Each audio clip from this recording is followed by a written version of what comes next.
Alrighty guys, welcome to another video, and in this tutorial I want to show you guys about the zip function, ZIP.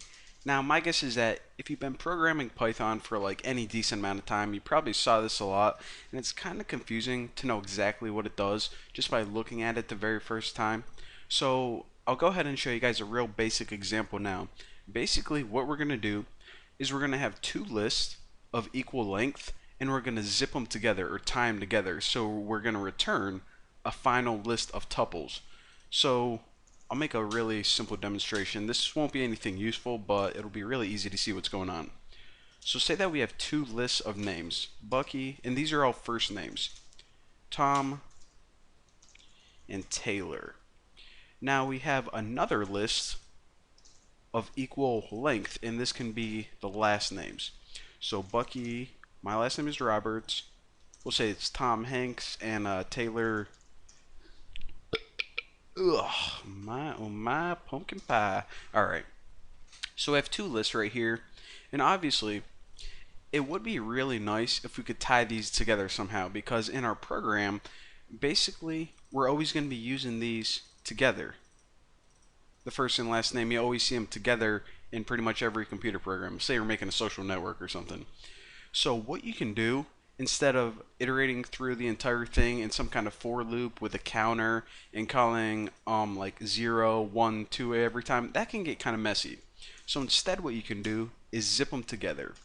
So call the function zip, and inside here is the parameters.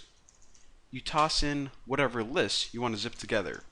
So this is pretty much saying, okay, take the first list, which is this, and the last one, and tie them together, and store that in a final list of tuples called names.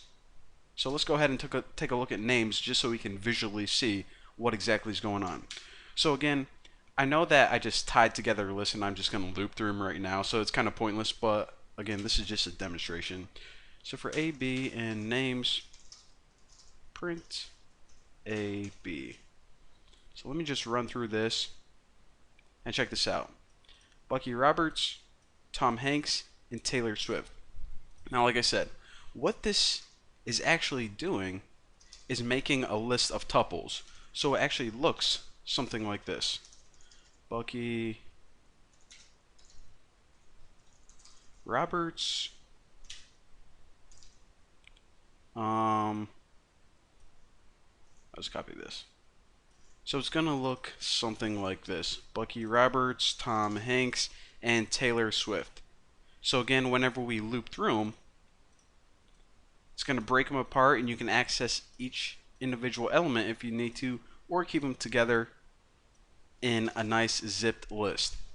So again, this example, not very good, but now that we understand the basics of what a zip is, what a zip function is, and basically how it's constructed, we're going to be seeing this a lot whenever you want to actually do something with these items, like comparing numbers. Say that these were two numbers, you can say, okay, if A is greater than B, then save A, or maybe, I don't know, multiply the two numbers together and you're looking for the result. Something, you know, a little more practical like that in a real world application. So, yeah, there we go, and this video is only like 4 minutes long. So I went a little faster than, actually, that's it. That's all the Python for this video, but I do have a story to tell since this video is so short, and again, totally unrelated to Python, so you can move on to the next tutorial. But for those who want a little entertainment, this is something kind of funny that happened to me. I went to my mom's house last night because there was a hockey game, and my little cousin was over there, and his mom is super strict. Like, she only lets him eat organic food, and he's not allowed to drink soda or anything like that.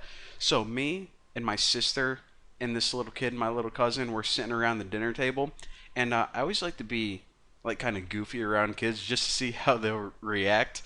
So my mom went to the it was like, it wasn't the regular store. It's like this Amish store where you can get baked goods.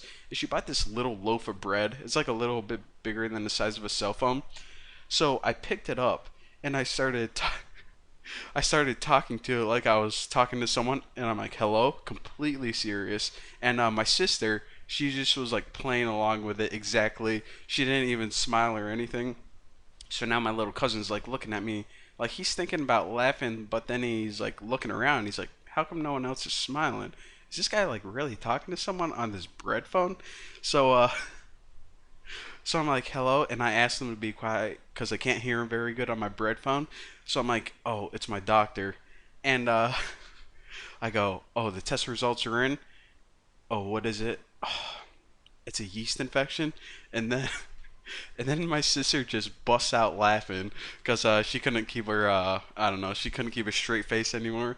And then his mom, she comes over and she starts flipping out because, like I said, she's like so straight edge, and I just. She's like, you can't talk to him about yeast infections, and yeah, yeah, yeah. But I don't know. Like the story doesn't have a punchline or anything, so that's as good as it gets. But I thought it was pretty funny, and she was even more mad that me and my sister were laughing when she was like trying to scold us or whatever. But that is my yeast infection story. So, well, thank you guys for watching. Now you know about Zip List, and I'll see you next time.